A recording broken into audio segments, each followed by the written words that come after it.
jangan coba buka YouTube itu. Oke, live.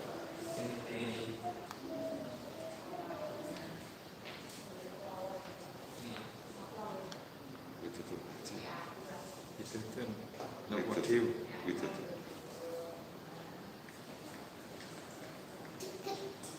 Itu.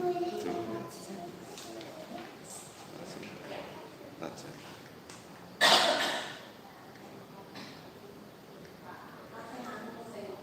Selek.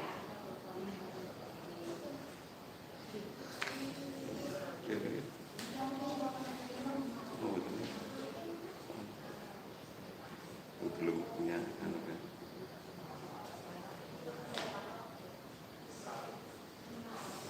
Baik.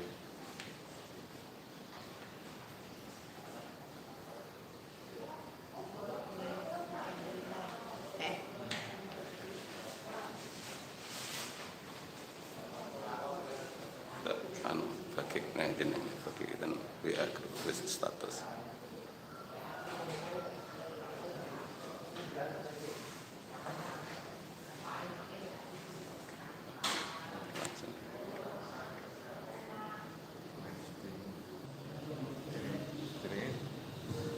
Itu tuh status WA.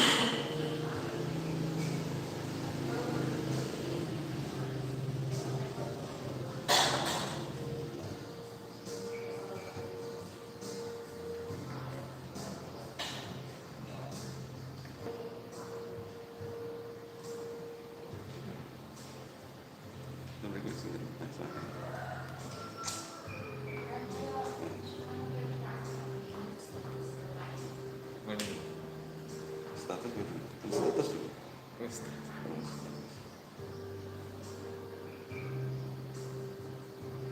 Jangan ketek yang itu apa? View. Ya.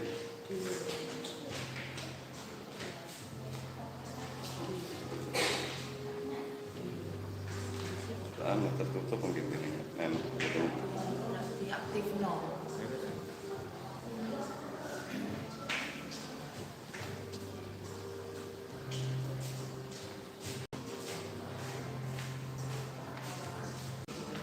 Kalau keren kita langsung biasa.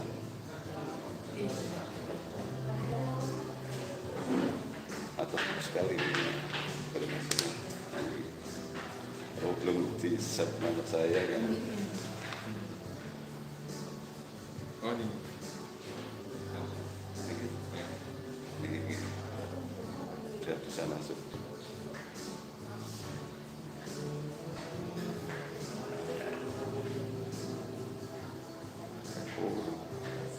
Yang tambah di ini.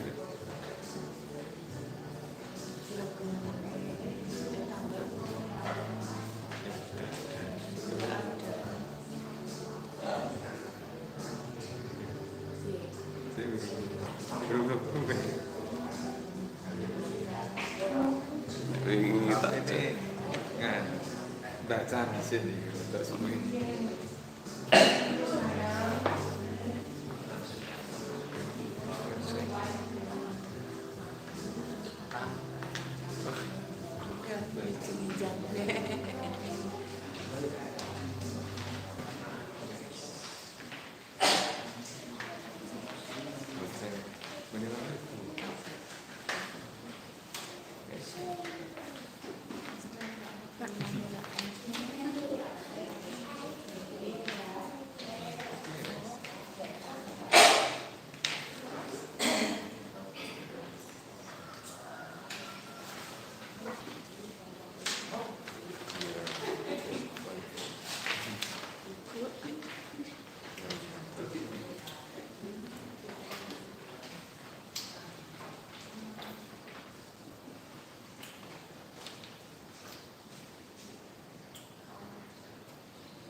Selamat pagi Bapak Ibu. Pagi. Mari kita bersama di pagi hari ini kita memuliakan nama Tuhan. Tapi kita harus tenang dulu ya. Inilah pujian yang terbuka untuk pagi hari ini. Tenang, Bapak kau mendengar seruan hatiku. Tak pernah kau lepaskan dari kekasihmu.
Mengalir kuasa dari tempat maha tinggi.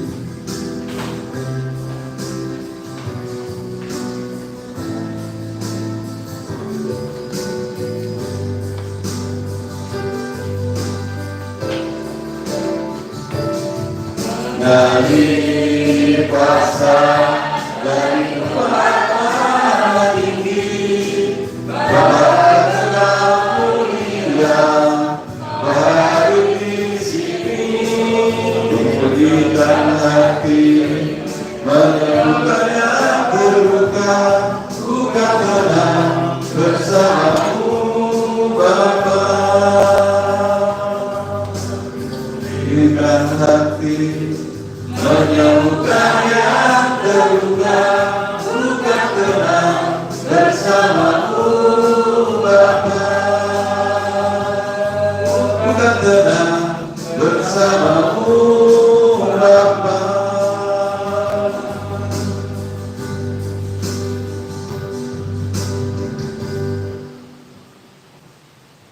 Marilah kita menghadap Tuhan Allah kita pada masa raya Prapaskah ini. Kita sambut kehadiran Kristus sebagai anak domba Allah, menyucikan kehidupan kita, dan marilah dalam hati kita masing-masing mengucapkan demikian. Pertolongan kita adalah dalam nama Allah yang menjadikan langit dan bumi, yang oleh kesetiaannya tidak pernah meninggalkan buah perbuatan tangannya. Anugerah dan damai sejahtera dari Allah Bapa, kasih dari Tuhan Yesus Kristus, serta persekutuan Roh Kudus menyertai saudara sekalian. Amin.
Dan Ialah yang memberikan baik rasul-rasul maupun nabi-nabi, baik pemberita-pemberita Injil maupun gembala-gembala dan pengajar-pengajar, untuk memperlengkapi orang-orang kudus bagi pekerjaan pelayanan, bagi pembangunan tubuh Kristus.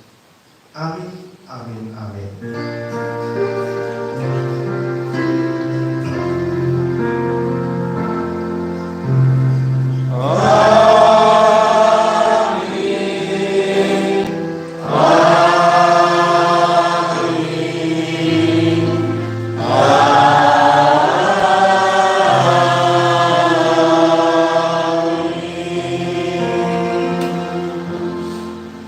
Mari kita berikan salam kepada kanan kita.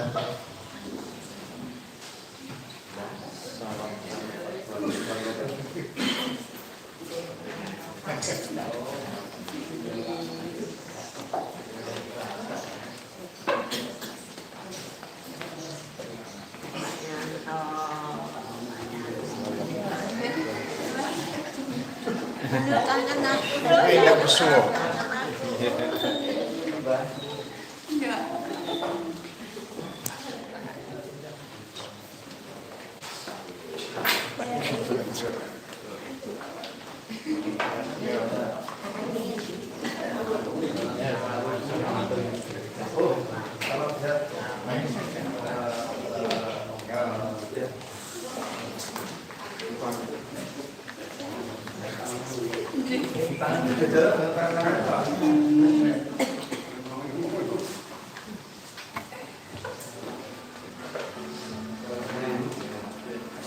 Kita bersyukur anugerah Tuhan.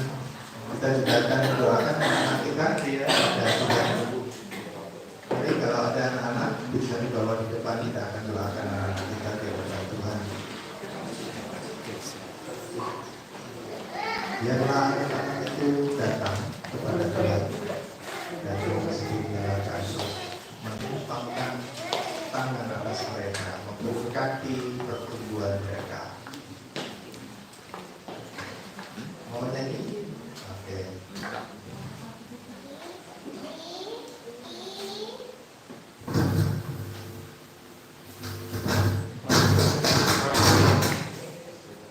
Pinggir deh.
surga, kami mengucap syukur untuk anak-anak yang boleh dibawa kepada Tuhan, terus memberkati anak-anak kami dalam pertumbuhan iman mereka, dalam kesehatan mereka, dalam segala kebutuhan jasmani dan rohaninya, dan terutama untuk setiap orang tua. Tuhan berikan hikmat, Tuhan berikan cinta kasih yang terus mengalir dari Bapa, sehingga anak kami dapat bertumbuh dan akan dipersiapkan untuk menjadi generasi penerus gereja Tuhan. Terima kasih Tuhan, kami serahkan anak-anak kami ke dalam tangan-Mu dalam berkat nama Tuhan Yesus Kristus.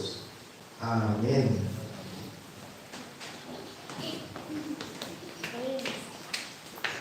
Bapak Ibu dan saudara yang saya kasih dalam Tuhan, mari kita siapkan hati kita akan mengaku dosa di hadapan Tuhan Allah kita di dalam doa kita, dan dengarkanlah sabda Tuhan ini. Jadi kami ini adalah utusan-utusan Kristus, seakan-akan Allah menasihati kamu dengan perantaraan kami. Dalam nama Kristus kami meminta kepadamu, berilah dirimu didamaikan dengan Allah. Ia yang tidak mengenal dosa telah dibuatnya menjadi dosa karena kita, supaya dalam Dia kita dibenarkan oleh Allah. Amin. Mari kita berdoa. Bapa di surga, kami datang kepadamu dengan hati yang hancur.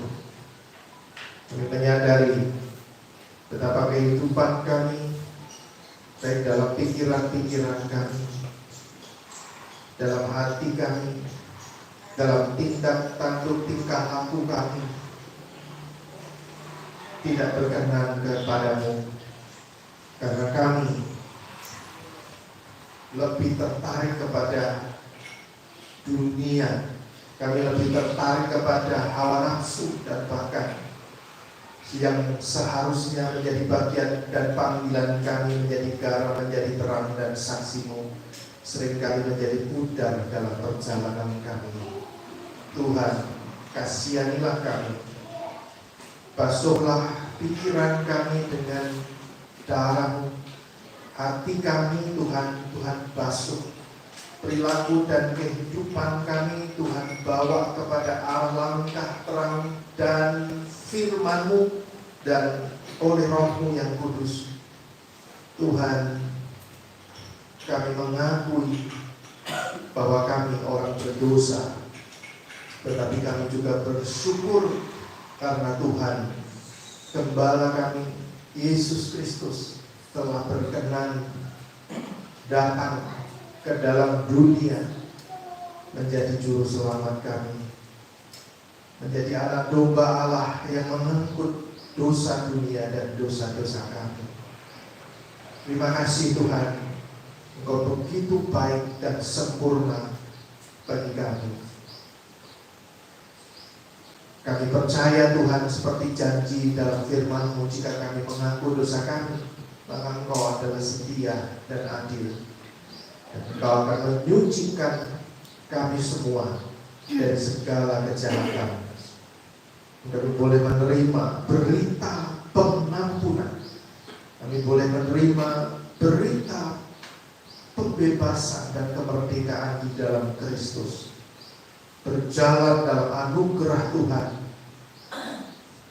Terima kasih Tuhan, terima kasih Engkau memberkati setiap anak-Mu di tempat ini dengan suasana pengampunan dan anugerah Allah yang memimpin kami kepada pengharapan yang kuat dalam anugerah Tuhan Yesus Kristus. Terima kasih Tuhan, di dalam nama Tuhan Yesus Kristus kami berdoa. Amin.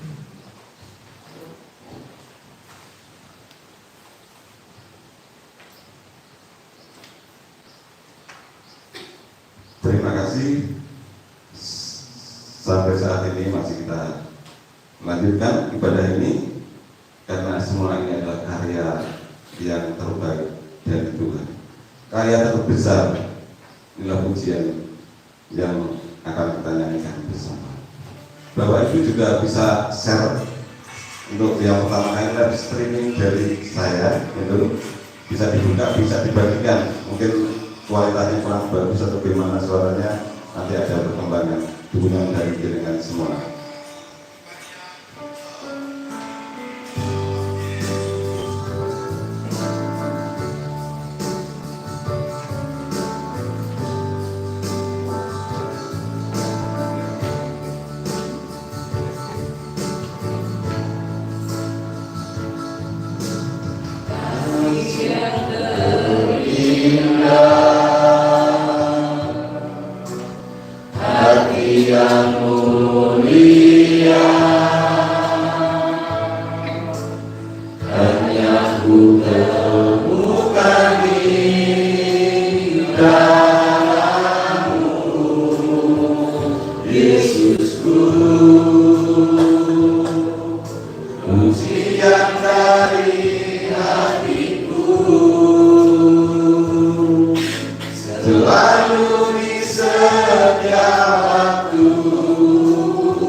Kasih yang terindah, hati yang mulia.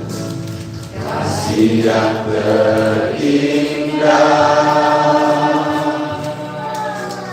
hati yang mulia.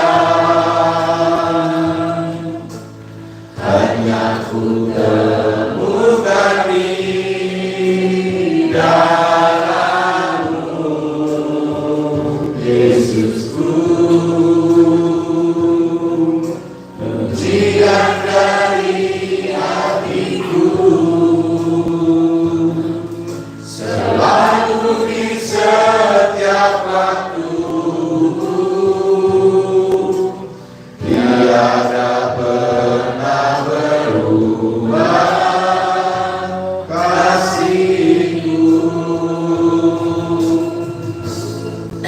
Karya terbesar dalam hidupku, pengorbanan-Mu yang selamatkanku. Engkaulah yang tak ternilai, yang ku miliki dan ku hargai. Yesus, Engkau ku agumi.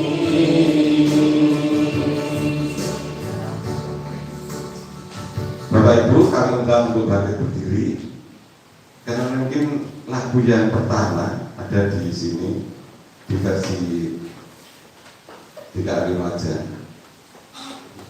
Kita nanti bisa bergerak, bertepuk tangan, kita semua bisa menggandul Gusti.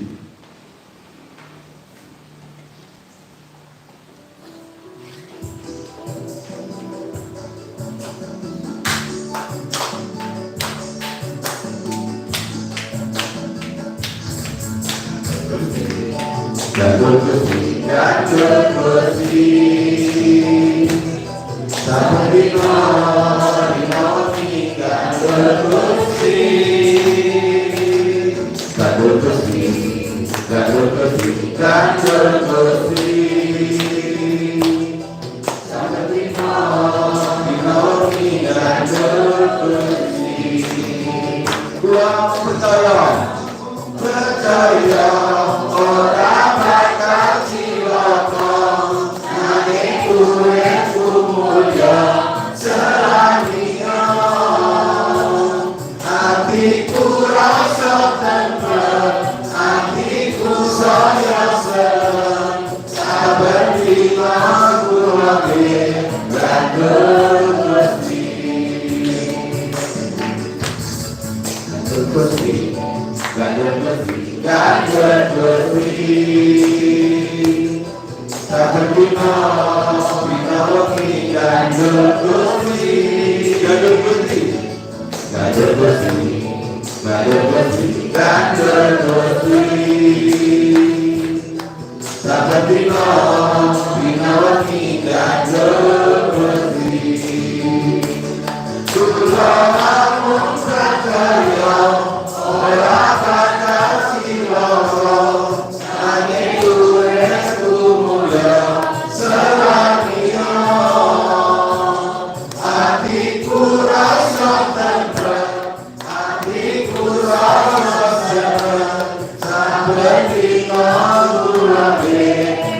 Bapak Ibu, kami persilakan duduk kembali. Ini saya mau mempersembahkan sebuah lagu. Ini mengingatkan saya waktu anak saya kecelakaan di Semarang. Yang jadinya terhitung. Karena apa? Anak saya itu tak ubah nggak bisa. Dan posisinya waktu itu saya mau sepeda motor kayak GPS, kok sepedanya di sini, kalau tak telepon bilangnya di kos. Karena saya tidak di hati, oh anakku nggak ada apa. Saya berusaha menghubungi, mencari. Akhirnya dia juga ngomong, Pak, tadi saya tabrakan gini. Ini juga mungkin bisa terjadi pada kita semua. Hubungan itu kami harapkan bukan dengan anak, bukan dengan istri, tapi dengan saudara, lebih-lebih juga saudara seiman, bisa terhubung. Yang utama adalah terhubung dengan Tuhan. Monggo Mas.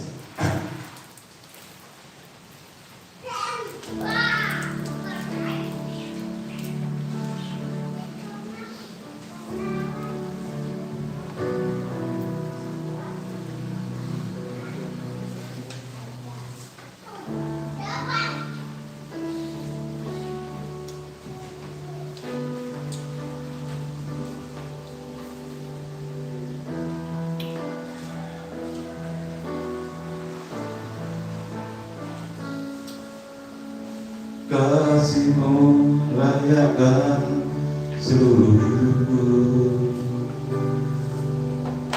Bukan ku melakukan yang Kau inginkan, tak bisa ku terlepas. Kau menggenggam tanganku, ingin lebih mengenal pribadi-Mu.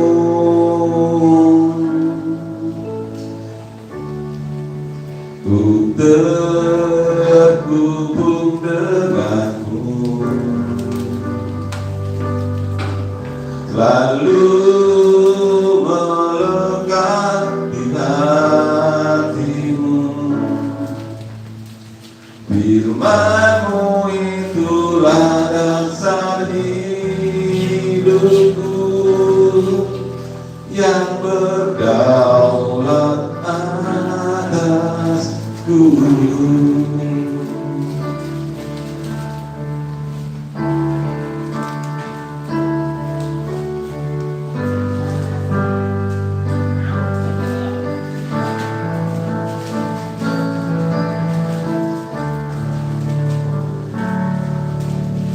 Kasih-Mu layakkan seluruh hidupku. Bukan ku melakukan yang Kau inginkan, tak bisa ku terlepas. Kau menggenggam tanganku,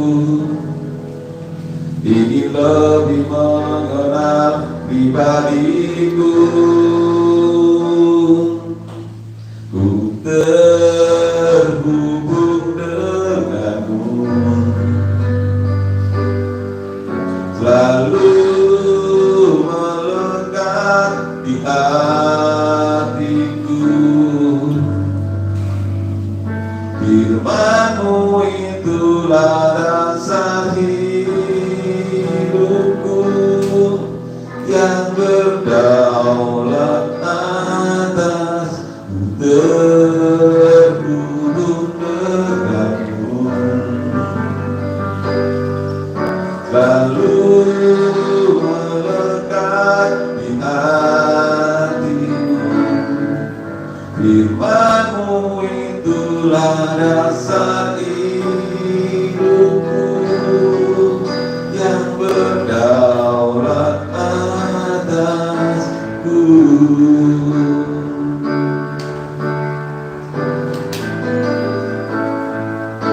Lagu ini diciptakan oleh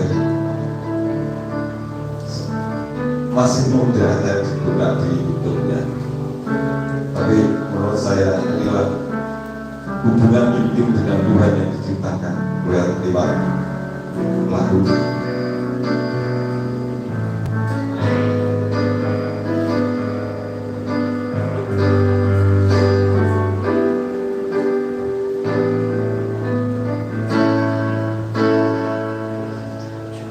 Ku terhubung denganmu,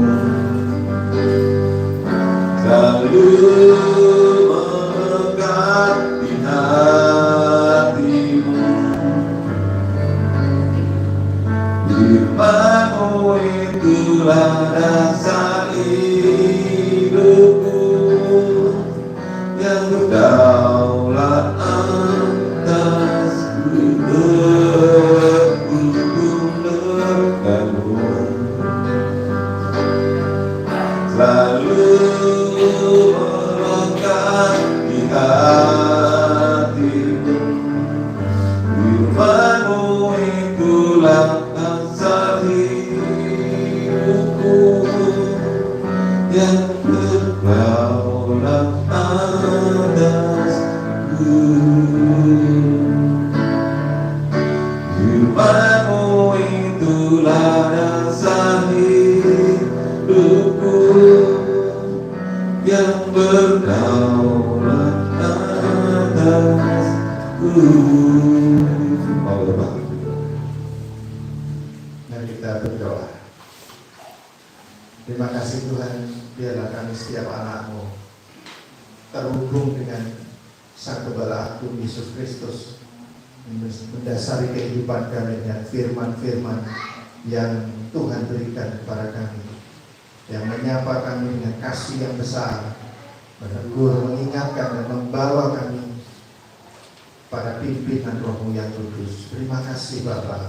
Kami siap mendengarkan sabda-Mu di dalam nama Tuhan Yesus Kristus. Amin. Shalom Bapak Ibu.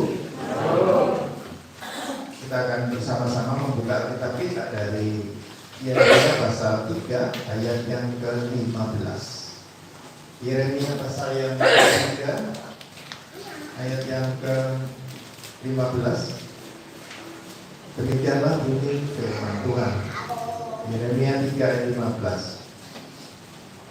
Aku akan mengangkat bagimu gembala-gembala yang sesuai dengan hatiku.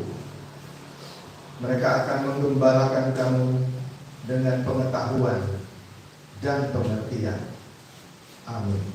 Haleluya.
firman Tuhan bisa dibuka PowerPoint-nya. Ada di desktop. Di Yeremia 3.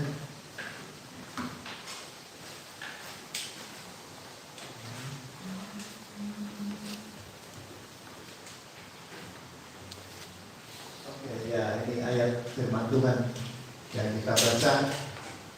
Saudara, kita hari ini belajar dengan tema menggembalakan dengan pengetahuan dan pengertian berdasarkan Yeremia pasal yang ketiga ayat yang ke-15. Sebelumnya kita tentunya bisa melihat latar belakang dari Yeremia sendiri dalam pelayanannya ya. Dia melayani, pelayanannya istimewa sekitar 40 tahunan. Dan pada waktu itu memang waktu yang sangat kritis begitu. Suasananya benar-benar suasana kerusakan, kehilangan dan kehancuran.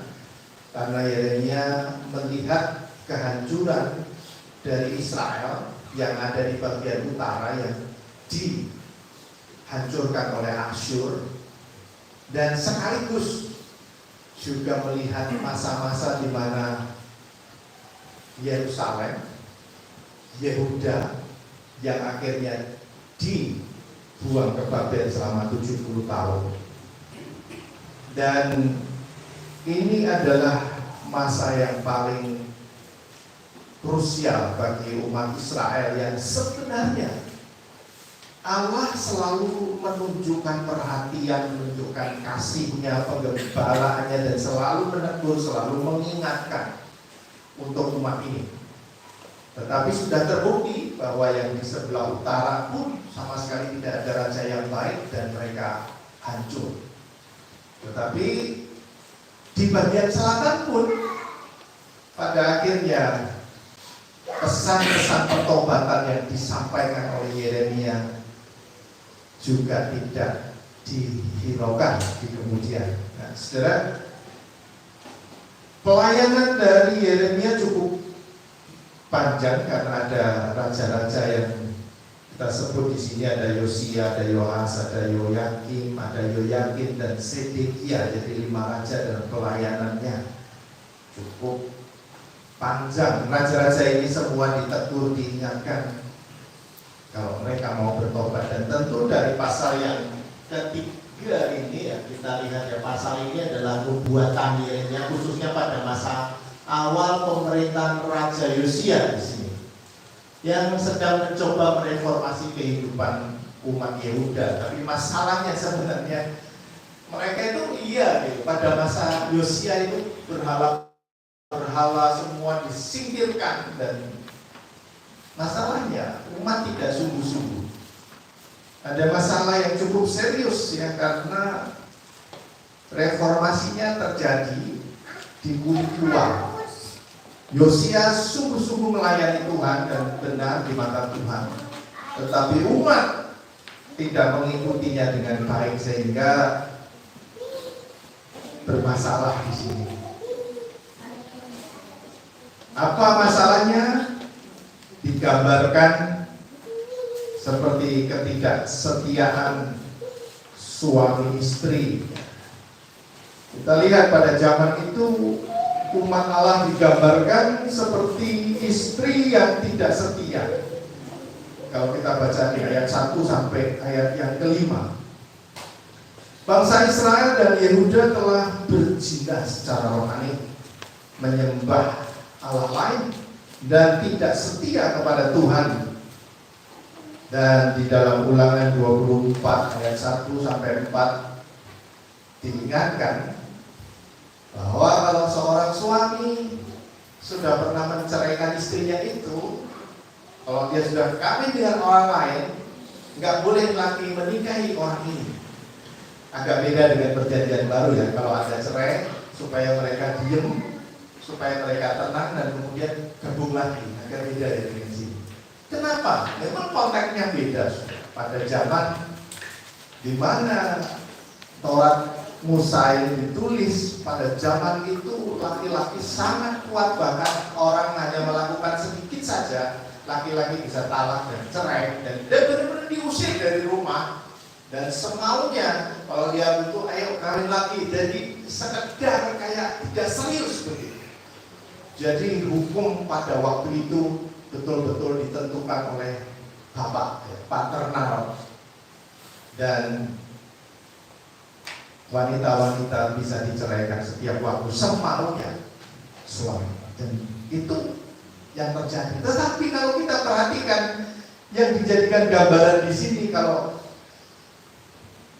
orang yang sudah menceraikan istrinya nggak kembali, nggak boleh nikah lagi gitu. Tapi di sini justru Allah melampaui itu cinta kasihnya, kesetiaannya.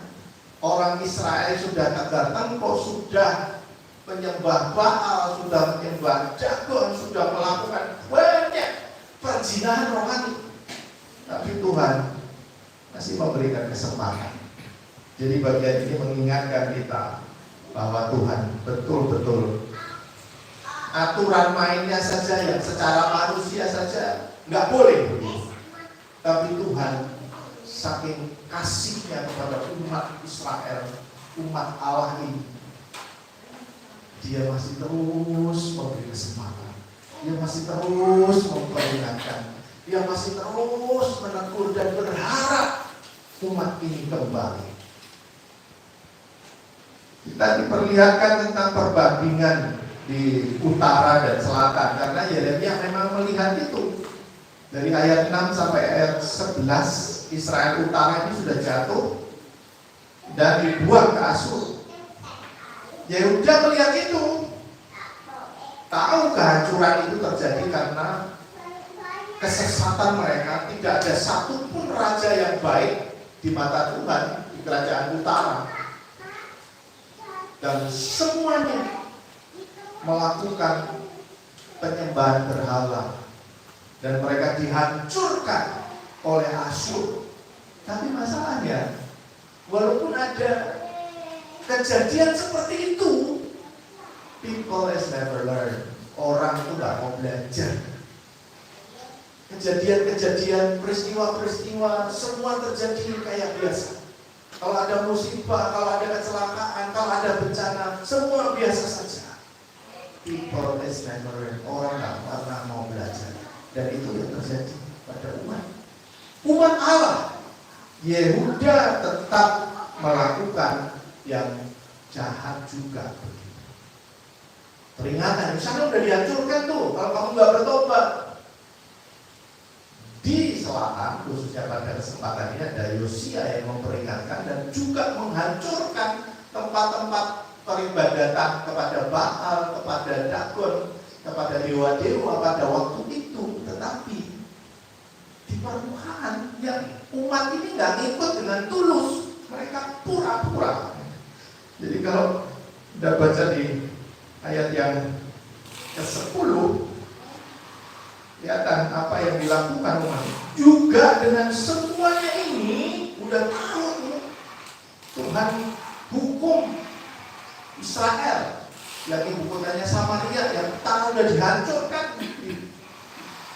udah hilang itu Israel yang hilang, nggak ada lagi bekas. Habis itu nggak pernah cerita soal Israel. Kalau sekarang disebut Israel, itu adalah keturunan yang di selatan, yang utara itu benar-benar hilang. Bayangkan. Tapi dikatakan di sini dalam ayat 10, juga dengan semuanya ini Yehuda, saudara perempuan yang tidak setia itu, tidak kembali kepadamu dengan tulus hatinya, tetapi dengan pura-pura. Demikianlah firman Tuhan. Jadi ini masalah. Seruan untuk kembali terus diberikan oleh Tuhan. Bangsa Israel, Yehuda telah berzina. Bila dibandingkan dengan umat yang di utara, tapi pura-pura sekarang diserukan, kembalilah hai anak-anak yang murtad. Ini ayat-ayat ini sebenarnya mengingatkan supaya umat Yehuda, umat Israel bagian selatan bertobat. Dia ingin memulihkan hubungan. Walaupun mereka sudah gagal, Tuhan gak menolak mereka. Tuhan masih mau memperbarui, mau membawa mereka kembali. Biasanya kalau orang sudah gagal, ya udahlah, urusanmu. Kalau kita marah, bahkan orang yang kita udah sekilang-kilangan dosisi, jangan gitu ya. Tapi itu bukan Allah kita yang begitu sayang kepada umat ini. Dia ingin memulihkan hubungan.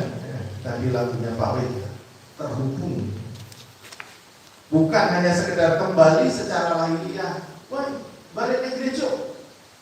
Dan yang dimau adalah hatinya kembali terhubung, punya keintiman dengan Tuhan, punya relasi kepada Sang Bapa di sorga.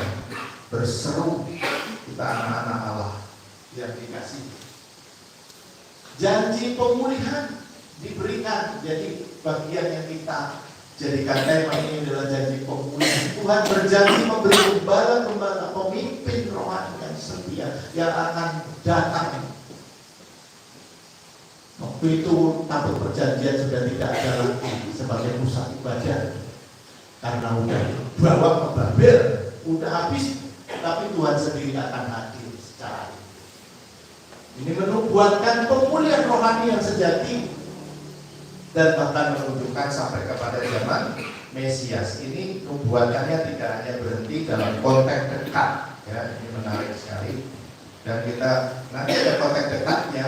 Biasanya nubuatan itu tidak selalu langsung menuju kepada Yesus, tetapi ada beberapa tahun kemudian digenapi pada zaman itu sendiri. Kita lihat siapa gembala-gembala yang diberikan di sini, tetapi pasti tidak sempurna, karena yang sempurna sebagai gembala yang baik adalah Tuhan Yesus Kristus.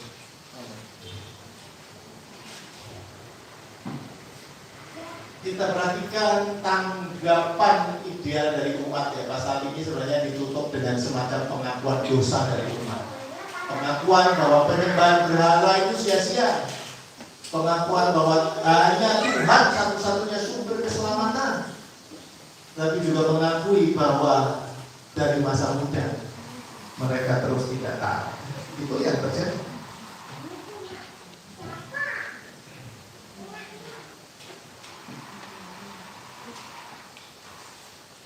Luar biasa. Tuhan tetap rindu menerima kita kembali. Tidak peduli seberapa jauh kita jatuh. Pertobatan sejati bukan hanya di mulut tetapi di hati.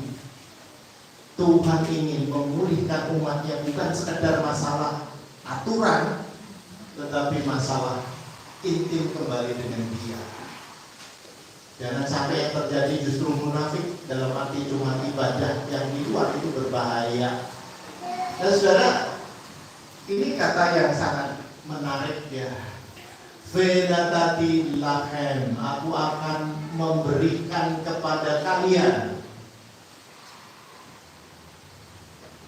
roin galidi, gembala-gembala, ya. Roin itu kan gembala, tapi kalau roin jamak, langit sama him, pokoknya pakai intim itu jamak, Elohim itu jamak. Gembala-gembala yang sesuai dengan hatiku. Verautkan, mereka akan menggembalakan Dea Vehaske dengan pengetahuan dan pengertian. Ini adalah ayat kita. Dan tentu maksudnya adalah bahwa Tuhan memilih sendiri pemimpin yang selaras dengan kehendaknya. Ini yang dicari oleh Tuhan. Ini mengindikasikan pentingnya kepemimpinan yang berlandaskan kehendak Allah dan pada pemahaman akan firman yang benar dari Allah sendiri yang memberikan pemimpin rohani, dan bukan berdasarkan kepada ambisi pribadi atau sekedar aku ingin, bukan, tetapi itu anugerah dan penetapan Tuhan. Dan ini harus kita perhatikan. Kita selalu berharap, ya, gereja Tuhan terus diberikan pemimpin-pemimpin yang mengasihi Tuhan ya.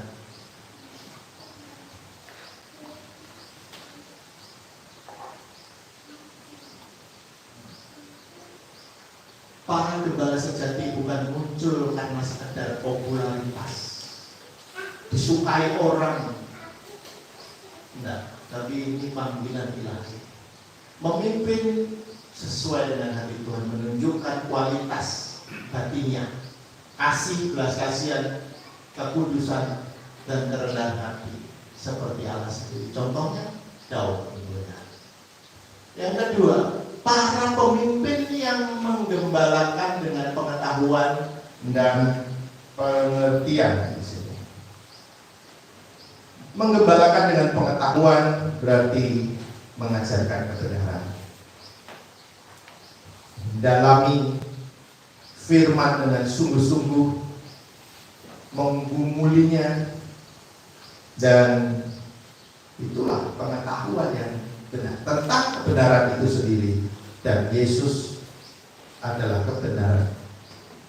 Dia adalah firman yang hidup.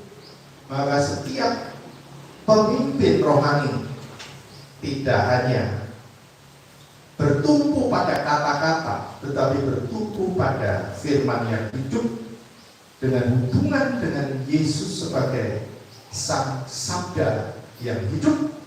Maka kita menyampaikan kebenaran itu, karena kebenaran adalah Yesus itu sendiri. Akulah jalan dan kebenaran dan hidup. Menggembalakan dengan pengertian menunjukkan kepada kepekaan pastoral. Ada hikmat memimpin, membimbing, menegur dengan kasih. Jadi pengertian di sini merujuk kepada kemampuan yang menerapkan pengetahuan itu dalam kehidupan nyata. Boleh dibilang itu adalah wisdom, hikmat, penuh kasih. Gembala yang baik harus memiliki kedua hal ini, dengan pengetahuan dan hikmat. Jadi bisa tepat dan efektif. Nah, ini yang saya bilang dalam konteks dekat. Dalam konteks dekat sebenarnya sudah dijawab pada waktu itu. Nubuatan Yeremia ini digenapi pada waktu mereka pulang dari Babel. Ya, ada pemimpin-pemimpin, ada gembala-gembala yang Tuhan kasih. Ada Esra yang membangun kerohanian, mengobarkan orang pada Allah kembali dengan Taurat yang diajarkan dan luar biasa, dikhotbahkan, dimotivasi umat bukan hanya pada fisik. Tapi ada Zerubabel yang membangun Bait Allah itu sendiri. Ini keturunan Daud, Zerubabel. Tapi juga ada Nehemia yang membangun tembok. Gembala-gembala ini orang-orang yang punya kapasitas luar biasa dengan keintiman dengan Tuhan dan menggembalakan umat Allah yang pada waktu itu pulang dari Babel. Tapi sekali lagi bahwa tentunya ini nggak cukup gitu ya. Tuhan memberikan gembala-gembala pada waktu itu, tetapi ya pada batas itu. Tapi kemudian yang sempurna, yang menggenapi nubuatan Yeremia tentunya adalah Yesus Kristus sendiri sebagai gembala yang agung. Yesus menyebut dirinya gembala yang baik, dan dialah gembala yang sesuai dengan hati Tuhan itu, sepenuhnya melakukan atau selaras dengan Bapa. Dia tidak melakukan apapun dari keinginannya sendiri, tapi dari Bapa. Akulah gembala yang baik yang memberikan nyawanya bagi domba-domba. Yesus adalah pemenuhan utama dari janji ini, karena Allah sendirian yang menggembalakan umatnya dengan kasih, dengan pengertian, dengan pengenalan akan Allah. Itu yang ada pada zaman kita sekarang. Yang kedua, kita perhatikan ada pemimpin-pemimpin rohani yang juga kita bisa katakan itu gembala. Dari Efesus pasal yang keempat yang tadi saya baca dalam intro itu, Paulus menulis bahwa Kristus memberikan rasul-rasul, nabi-nabi, pemberita, penginjil, gembala, dan pengajar untuk memperlengkapi orang percaya.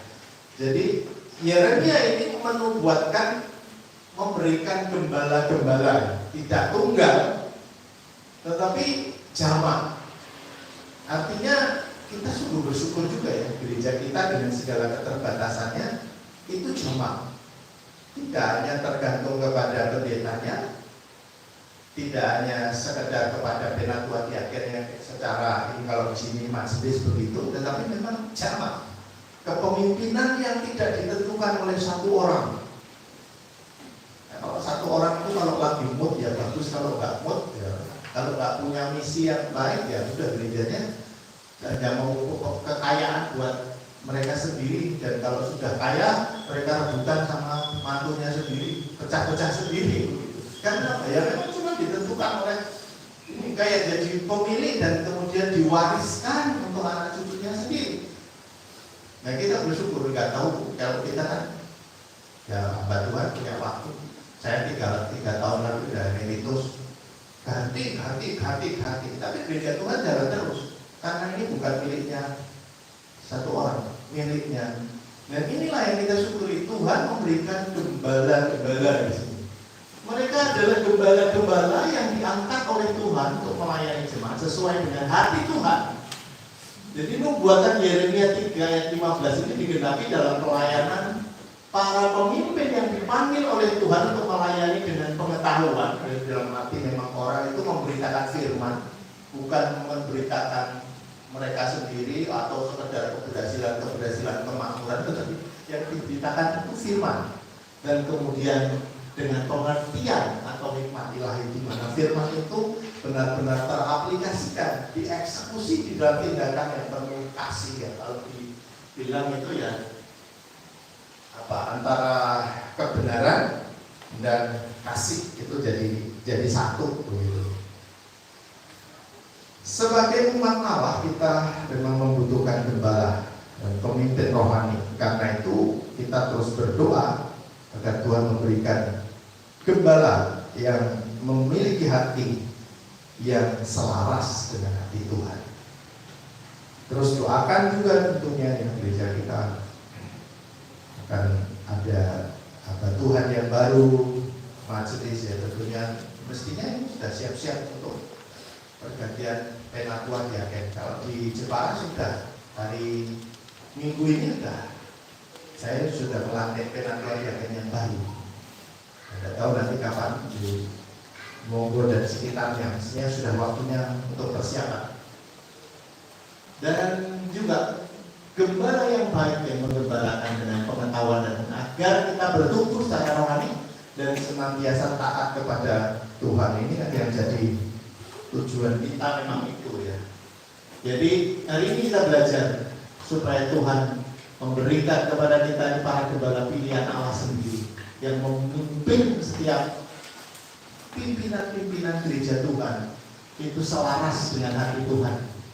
Tidak sekedar program, proyek atau sesuatu yang terkait bahkan dengan ambisi tertentu menjadi cari nama besar atau sekedar mencari gerejanya supaya besar, tetapi selaras dengan hati Tuhan. Pemimpin yang menggembalakan dengan pengetahuan dan pengertian, dan itulah yang kita rindukan. Kita akan doakan supaya Tuhan memberikan hamba-hamba Allah, pemimpin-pemimpin gereja, penatua dan diaken yang selaras dengan hati Tuhan, yang terhubung dengan Tuhan.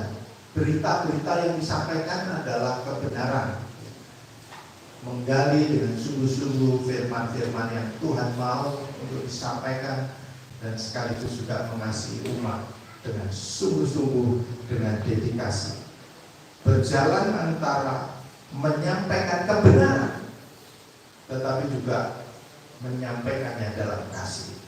Dan kalau kita sampaikan kebenaran, itu bisa muncul orang di sana sini terhakimi.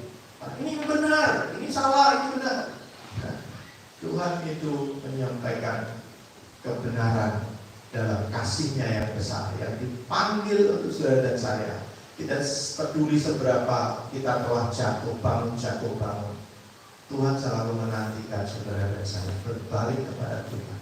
Yang mau kita bertobat, kita terhubung kembali, kita dipulihkan, kita bisa melayani Dia, menjadi orang-orang yang dipilih. Kalau tentunya selain orang-orang yang dipilih Tuhan secara umum menjadi pena Tuhan ya. Gembala-gembala di sini bisa jadi maksudnya juga adalah setiap anak-anak Allah yang hidupnya sudah dipimpin oleh Roh Kudus. Mereka adalah gembala-gembala. Tiap orang tua menggembalakan anak, suami menggembalakan istri, menggembalakan apa yang ada pada kita. Kalau kita jadi atasan, di bawah kita ini juga digembalakan. Dan kiranya itu menyemangati kita semua pada panggilan saudara dan saya menjadi roim, ya, roim, gembala kecil, tapi fungsi saudara dan saya bisa mengawasi, bisa menyampaikan apa yang menjadi kebutuhan umat untuk terhubung dengan Tuhan. Amin. Kita berdoa. Bapa di surga, kami sungguh mengucap syukur Kau mengingatkan kami akan betapa pentingnya kami memiliki pemimpin-pemimpin rohani, dan kami telah diberi contoh yang sempurna dari Tuhan, Gembala Agung yang mengorbankan dirimu untuk keselamatan kami. Bahkan Engkau juga menghendaki setiap kami anak-anakmu hidup selaras dengan panggilan menjadi pemimpin-pemimpin rohani dari setiap yang Tuhan percayakan di sekitar kami, bukan berdasarkan ambisi kami, tetapi sungguh-sungguh ingin selaras dengan hati Tuhan, ingin memperkenan kepada hati Tuhan. Terima kasih Tuhan, Kau memberkati setiap anakmu, dan Kau memberikan pemimpin-pemimpin rohani di gereja kami. Nah, kami juga doakan supaya ada gembala jemaat yang dipersiapkan untuk gereja ini. Tuhan berikan yang tepat, yang menjadi pilihan Tuhan di diri kita. Terima kasih Tuhan, Kau memberkati setiap kami anak-anakmu dalam pergumulan, dalam pertumbuhan iman, masalah-masalah hubungan kami dengan Tuhan yang seringkali kami abaikan. Tuhan, kasihanilah kami. Tuhan, tolong kami supaya kami mengutamakan Engkau, mengutamakan kerajaan Allah dan kebenaran. Tuhan, berkati setiap anak-anak terus bertumbuh berakar dalam Kristus. Tuhan, terus memberkati juga setiap usaha pekerjaan dan setiap aktivitas kami untuk mencukupi segala kebutuhan dalam rumah tangga. Tuhan, memberkati mereka yang bekerja, mereka yang masih studi. Engkau terus memberkati baik dalam pergumulan melawan sakit penyakit, pergumulan ekonomi, pergumulan hubungan rumah tangga. Semuanya Tuhan, Engkau hadir di tengah-tengah kami dan memberkati. Kami juga mendoakan untuk bangsa dan negara kami. Tuhan terus menolong, memberkati para pemimpin bangsa supaya bisa mengatur, mengelola negeri kami ini lebih baik lagi di tengah-tengah goncangan perang ekonomi, perang tarif, suasana yang membuat seluruh dunia digoncangkan oleh berbagai hal yang tidak menentu. Biarlah kami dilawan oleh Tuhan, ditolak dan ditopang oleh Tuhan, dan kami juga menyerahkan khususnya untuk Jepara sendiri. Tuhan, Kau berkati para pemimpin kami di kota ini, bupati, wakil bupati, DPR, penegak-penegak hukum yang lain, tingkat RT sekalipun, dan jadikan kami anak-anak terus menjadi terang, menjadi garam, menjadi saksi. Terima kasih Tuhan, terima kasih. Kami serahkan doa-doa kami kepada Tuhan Yesus yang mengajar kami doa. Bapa kami yang di surga, dikuduskanlah namamu, datanglah kerajaan, jadilah kehendakmu seperti di surga. Bila kami hari ini makan kami yang secukupnya, dan ampunilah kami akan kesalahan kami, seperti kami juga mengampuni orang yang bersalah kepada kami. Dan janganlah bawa kami dalam pencobaan, tapi lepaskan kami dari jahat. Karena Engkau yang punya kerajaan dan kuasa dan kemuliaan sampai selama-lamanya. Amin. Diberikan kepada pengurus.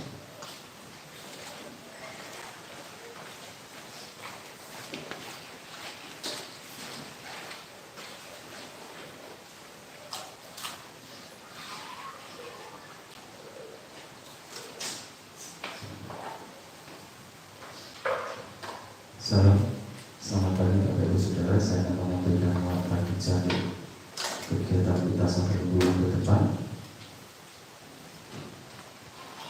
Yang pertama, saya ucapkan banyak terima kasih kepada Bapak Presiden Widodo yang telah melayani ibadah kita pada hari ini. Terima kasih juga kepada seluruh jemaat yang sudah melakukan penyelenggaraan pelayanan. Terima kasih ke jemaat yang telah hadir dalam ibadah pada hari ini. Untuk jadwal ibadah minggu tanggal 13 April 2025 masih seperti biasa jam 6 pagi. Nanti akan dilayani oleh Saudara Haji Gulo, nanti berkosnya Bapak Karyani, kemudian jadwal pelayanan ibadah komisi anak nanti akan dilayani oleh Ibu Rita Mariana. Kemudian untuk hasil persembahan minggu kemarin saya akan sampaikan. Kantong hitam 56.000, kantong biru 31.000, kantong merah 94.000, data 50, dan 100, kemudian totalnya 341.000. Untuk persembahan RD via transfer yang kemarin sudah saya share di grup, nanti kita akan bawa pada minggu depan. Kemudian untuk persembahan juga bisa ditransfer melalui nama rekening Bank Jateng atas nama kita Ibu Jateng Aceh.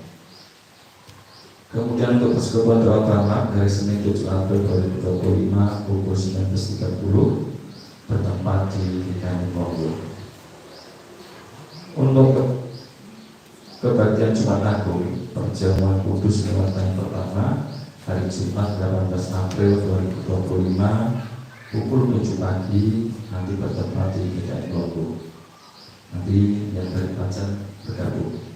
Kemudian kebaktian Paskah pada hari Minggu 20 April 2025 pukul 6 pagi di GKM Longgo, nanti dilanjutkan dengan lomba-lomba. Yang dari Pacan juga nanti akan bergabung. Kemudian selamat ulang tahun kepada Bapak Yuliano yang lahir tanggal 3 April. Tuhan Yesus memberkati. Itu yang terakhir, kebaktian keluarga nanti akan dimulai di bulan Mei 2025.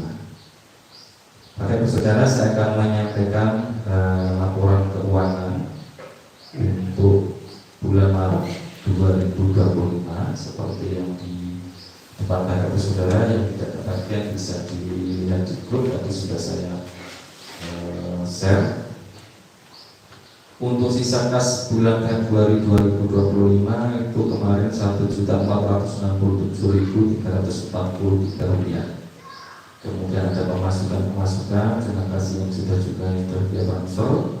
Kemudian ada juga dari Bapak Heri Peti karena kemarin Bu Patmi meninggal, kemudian keluarga ambil Peti, kemudian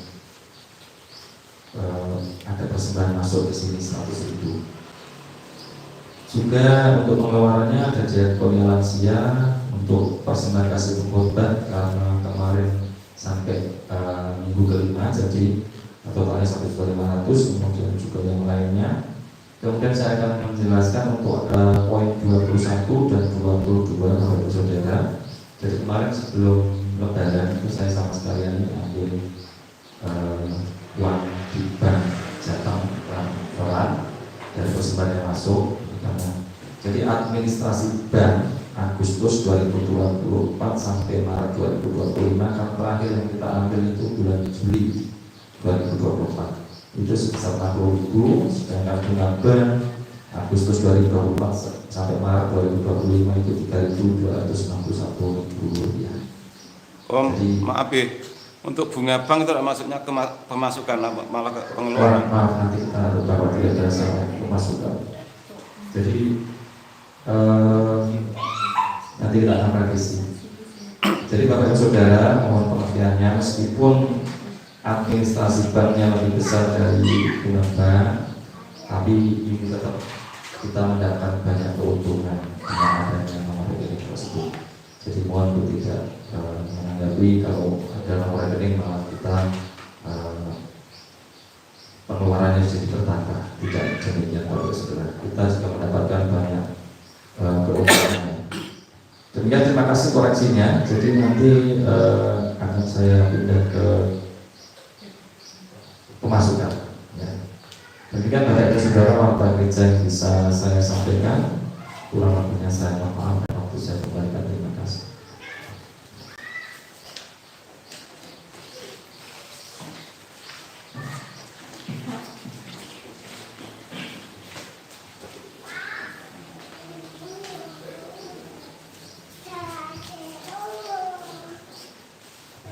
Salam Bapak Ibu, kita telah mendengarkan warta gereja dan juga telah mendengarkan firman Tuhan. Kita seharusnya ada dari dalam hati kita karena ada hubungan dengan Tuhan. Ada damai dalam jiwaku. Kita berikan baik 1 dan 2, baik berdua. Yang kedua kami menampung Bapak Ibu bagi berdiri.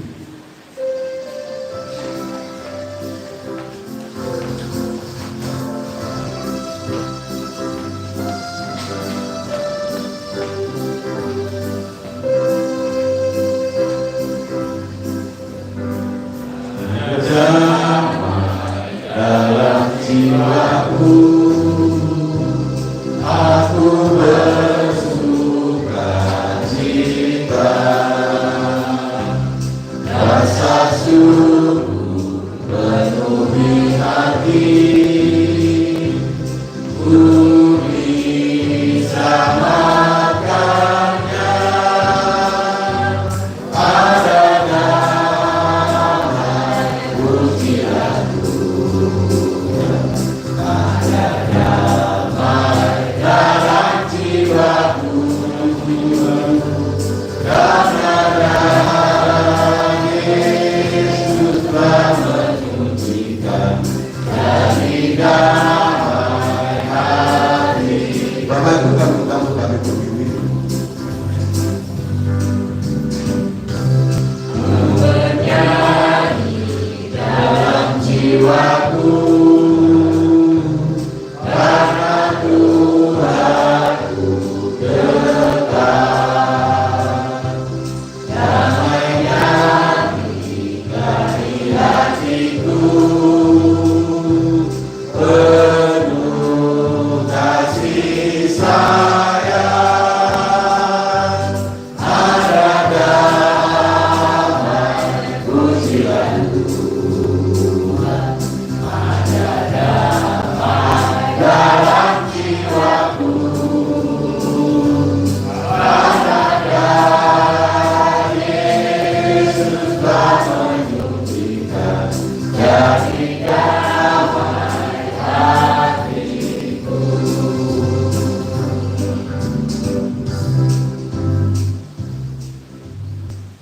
Jemaat yang dikasihi oleh Tuhan, sebagai jemaat Kristen yang ingin meneladani Kristus, mari kita ikrarkan komitmen kemuridan.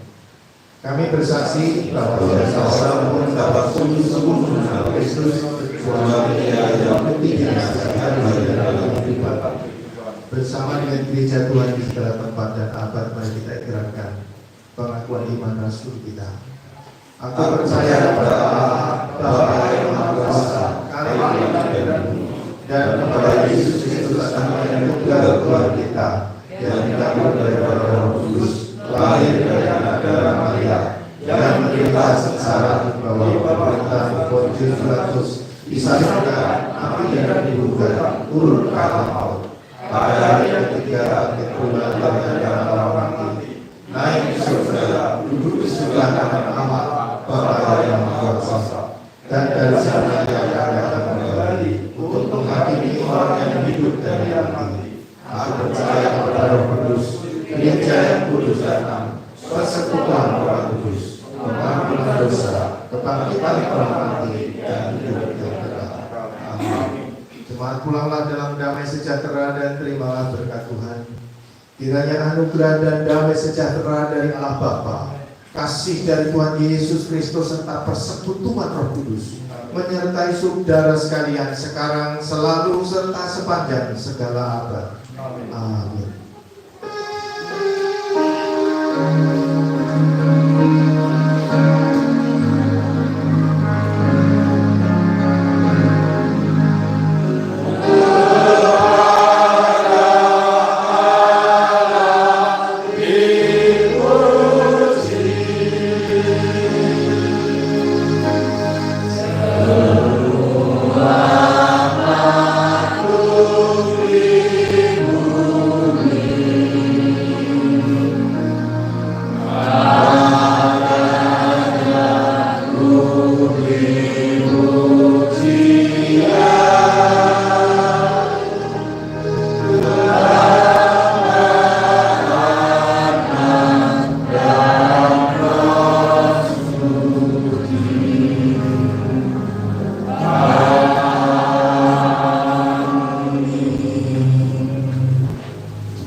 wabarakatuh.